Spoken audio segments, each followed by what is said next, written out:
Dreadzone fans, have we got a show for you? On today's episode, Team Darkstar has been dropped onto the hellish alien world of Sarathos. Their ultimate goal, destroy a monstrous alien creature known as the King Leviathan. And take it from me, people, monstrous is putting it nicely.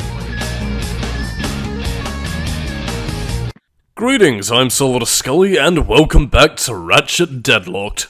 Or Gladioli, as it's referred to in some places. Okay, to be serious for a moment, yes, it is called Ratchet Gladiator in the Power Regions, and, yeah, it is the name that I did grow up calling, Ratchet Deadlocked, but to be honest, I find Deadlocked to be the cooler name, and even in that case, I find the name change from Deadlocked to Gladiator to be kind of confusing, because, I mean, the reason why it happened in, you know, the Power Regions beforehand, you know, going Commando, locked and loaded, up your arsenal, just Ratchet & Clank 3 if you're in England, yeah, it was done because, I guess British people are a little bit, too right, I find the sex puns a little bit too titillating for me. Oh yeah, I love shoving things up my arsenal, especially lumbaxes. I love transforming myself into them. I'm being a bit facetious, of course, but again, like, I mean, it makes sense that they would want to, you know, censor it down for the kids, or maybe the British age rating of, is it the PEG-A system? Like, you know, PEG-A 10, PEG-A 12 or something?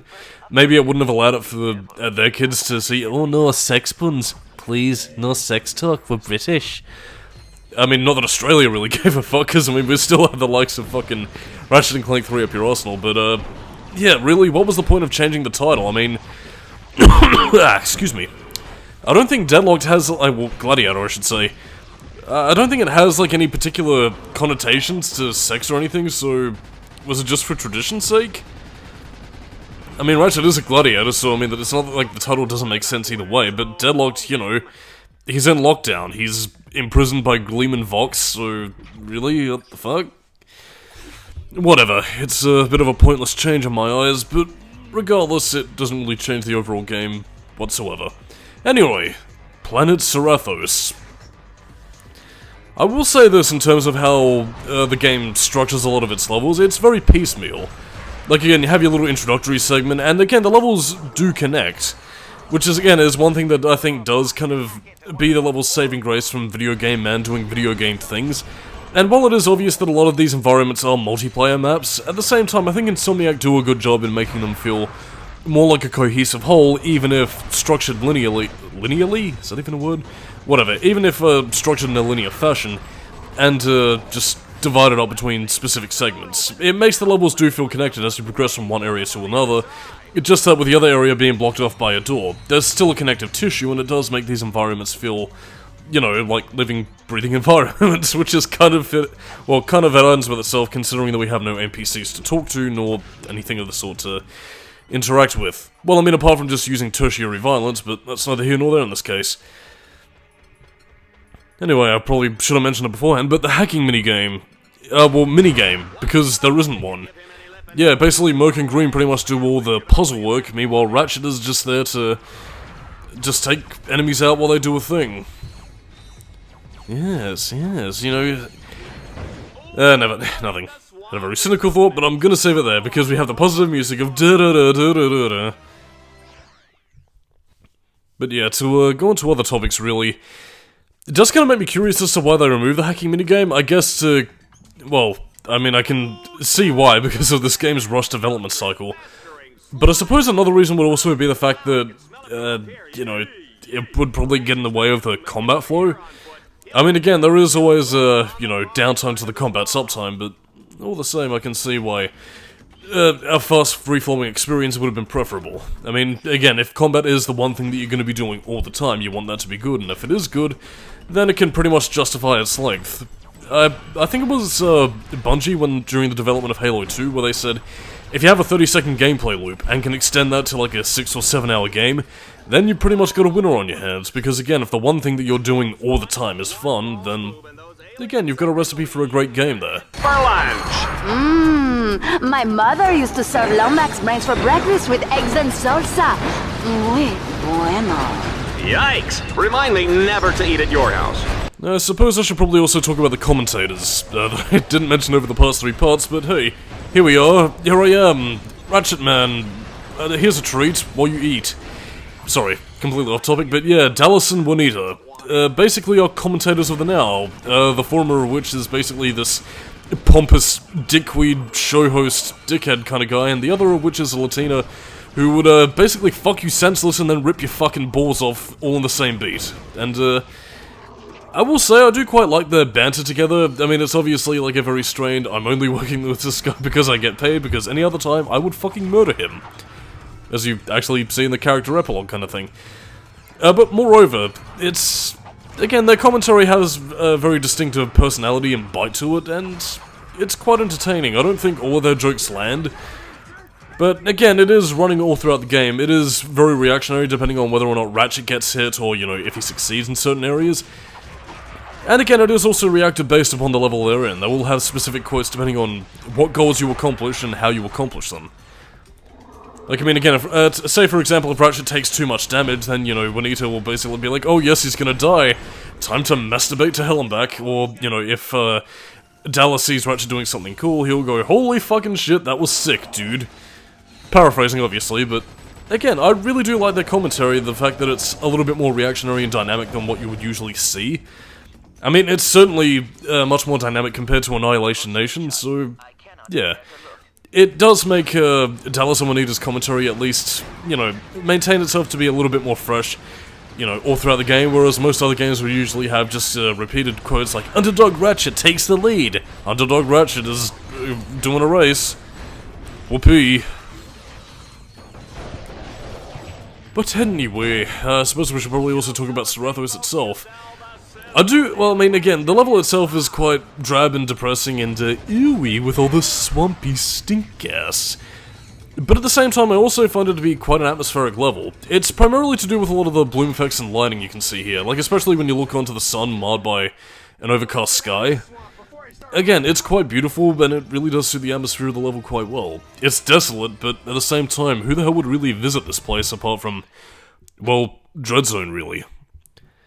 Which again does kind of bring me back to an earlier point, because I could easily see, like, I mean, the shadow sector of the galaxy being this lawless, very dangerous region of space. That, again, only the most intrepid of space theories would dare to travel, and even in that case, it would also be the perfect defense system against the likes of Galactic Rangers, or, you know, anybody looking to poke their nose in to Gleeman Vox's business. But again, the game never really covers any of that, and while I have discussed this beforehand, it is still something that does bug me to a small extent, and I just don't think I'll ever really get over that. Anyway, this is the Puma. Basically a replacement for the Turbo Slider. The controls pretty much the exact same way. Has a similar thing, except, you know, you pretty much have your rapid-fire weapon and your big fuck-off blaster pretty much there on command, really, so it's just quite a nice way of handling it, I suppose. Although, it does also kind of come into ends, really, since, again, a lot of the stuff that you could be using to upgrade your weapons, well, again, is being taken up by the cannon, so, really, what the fuck? Oh yeah, and it also shares similar properties to the Landstalker, actually, where, again, if you put it over the teleport pad, then it can regenerate health. And, actually, even in that case, it can also take the nanotech that you see in, like, right over there to heal the vehicle itself, so, yeah. Pretty nice improvement over Ratchet & Clank 3, even if one that you won't really use very often. But yes, indeedy. Supposed to kind of talk about our tertiary objective, in case you've forgotten, is that we need to face the King Leviathan, which is basically the same as these smaller Leviathans, except bigger, hence King Leviathan. Whoopee. Yeah, if there are any last gameplay things I can talk about, at least before something more interesting comes along, yeah, skill points. Skill points, again, in previous games were often like very difficult secret hidden challenges, you know, kind of akin to what you would have done in Spyro the Dragon. But this time around they're changed quite a bit. For one thing, they're a lot more plentiful and, you know, done as like small challenges you can complete in the levels. For one thing, unlike previous games, you actually know what you're supposed to do, and they also give you a small incentive of bolts to, you know, keep you doing them. Part of the reason for the skill points, well, the increased amount of skill points, actually, why they were included, was actually down to the fact that Insomniac were initially going to have gold bolts in the game. But the problem is, with such open level design and the fact that, you know, your scope of visibility is much more open compared to the more linear platforming levels of previous games, yeah, you probably would have been able to spot where they were ahead of time, so yeah, the mystery of hiding gold bolts was a bit of a pisser. Which is why they basically removed them and put the skill points there in their place. I am breathless with anticipation. Well, thank you, Juanita. That was, more information than I needed to know. But yeah, this is pretty much our final thing. Use all the hacking things to awaken the King Leviathan, basically defend Merc and Green. And bada bing, you do the thing, and we can finally get out of this rotten dump. My clothes are gonna be stinking for weeks. Well, not that Ratchet's really well, I mean, again, apart from the Dreadzone suit, is he still wearing that flight suit from the Up Your Arsenal?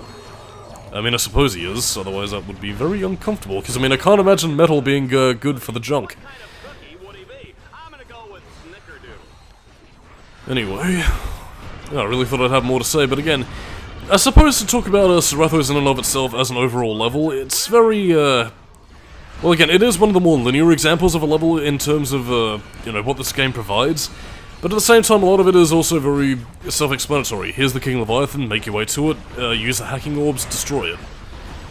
Which again, I suppose, and again, I did mention this before in the previous parts, is that Deadlocked is a sort of game that, again, is very simple on paper, but again, with a simple idea, it does gradually expand the scope and, you know, the techniques of what you can do as the game goes on through its simplicity. And again, that's a really good design philosophy to have. The problem is that, well, again, I suppose specifically in terms of commentary, there's not much more interesting going on other than Ratchet shoots a thing.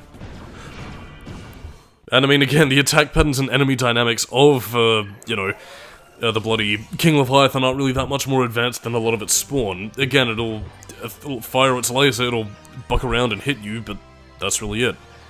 Anyway, now we get the cable launcher, which I suppose brings us to a reintroduced gameplay element. Rail grinding. It's back. And, well, not quite as interesting as you might think, but I mean, it's there. Which clearly makes it much more interesting than Ratchet 3. They took it out of the game. I don't know why I'm talking like this. Anyway, another racing minigame. I suppose if we could go a little bit more in depth in terms of the controls. Left analog stick to basically move it forward, right analog stick to turn. It's a little bit floaty, but it does control surprisingly well, and it does kind of make me... Again, I might be misremembering here, but... Was this how it was going to control in one of the original editions of Ratchet Deadlocked when it was initially a racing game? I mean, I'm guessing it probably might have been similar to that of the, I don't know, maybe like the hoverbike missions of Ratchet 2, or maybe they would have had like their own specific engine for it, but it is quite curious to me because, again, I think it controls fairly well, and it does seem to have had like a lot of the kinks worked out of it, at least comparing it to some of the other racing minigames from previous games, so... I don't know, I'm quite interested to see if, like, I mean, again, this was basically Insomniac not wanting their work to go to waste. Although that, in and of itself, does actually have some interesting development history to be explained later, because we're not too far off in the end of this part, so stay tuned for more development history, commentary, whackamadoodles with Solidus-Skully. Dun dun dun dun dun dun dun dun. Getting points that don't really mean much. Actually, I suppose if I can actually talk about the game's ranking system, at least in terms of the leaderboard, because, again, as I mentioned in the previous part, you are ranked compared to a lot of the other Dreadzone competitors, and it's actually quite funny, because, I mean, the leaderboard does have, you know, the computerized voice that basically goes, "Hello, Ratchet, you're a piece of shit, your score is low, and, are you sure you're not some fuzzy piece of garbage or a rat that crawled in here by mistake?" And, I don't know, I find it quite funny how the game just, progressively goes from, wow, you suck, to, basically, by the time you get to the top of the leaderboard, basically sucking your dick like, I'm not worthy to be in your presence. I will suck you off, Ratchet, and give you head. But again, I mean, even if it's just like a background element, it does help, you know, in showing that you are improving in the ranks, getting better, and, well, basically just stroking the ego in that Doom 2016 kind of way. Which I suppose is kind of apropos in a similar vein to the Elena Richardson bios that you can find in one of the levels in Doom Eternal, where she basically goes from this, like, clinical scientist to this, holy shit, I love this Doom guy, he is our savior, praise Jesus, and I will have his children to keep the spread of the human race going. Praise Jesus. Amen. Excuse me, Miss Smarty Pants. And yeah, as you can probably hear here with the running commentary, I believe a lot of it is tied specifically towards levels and certain challenges. So again, it is incredibly cool how, you know, they have at least new commentary for all the stages in the game, and I feel like that only works specifically because unlike Annihilation Nation, they do have specific challenges and, you know, an entire game based around it. So again, it allows for a lot of the commentary to be fresh, and again, you never really get tired of it. Although, I mean, again, I suppose that does also heavily depend on how much you enjoy the personalities of Dallas and Juanita, which, I mean, I personally do, but yeah, I can see that being something of a base-breaking element if people are a bit, how you'll say, angry with their representation. Whee. In terms of how the Landstalker controls, really, it is quite fine. I mean, the missiles are a little bit slow to, well, charge up, obviously, which is why I recommend just, you know, getting at least 3 missiles ready, releasing them in a burst fire, because rather than just getting all 6. Well, I mean, unless, of course, you're taking on, like, some of the more powerful enemies, but that's to be dissected, discussed later. But yeah, it is also quite fun. I mean, not many games give you the opportunity to control spider-based mechs, but I quite enjoy it. There we go. Come on. Anyway, on that note, I am Solidus-Skully, keeping new metal, and next time on the Ratchet Deadlocked commentary, we're moving on to Kronos. What a match, folks! I know I wasn't expecting that outcome. Ratchet has moved up in the rankings, surpassing Mustachio Furioso, Illustrious Lana, and Mailbag.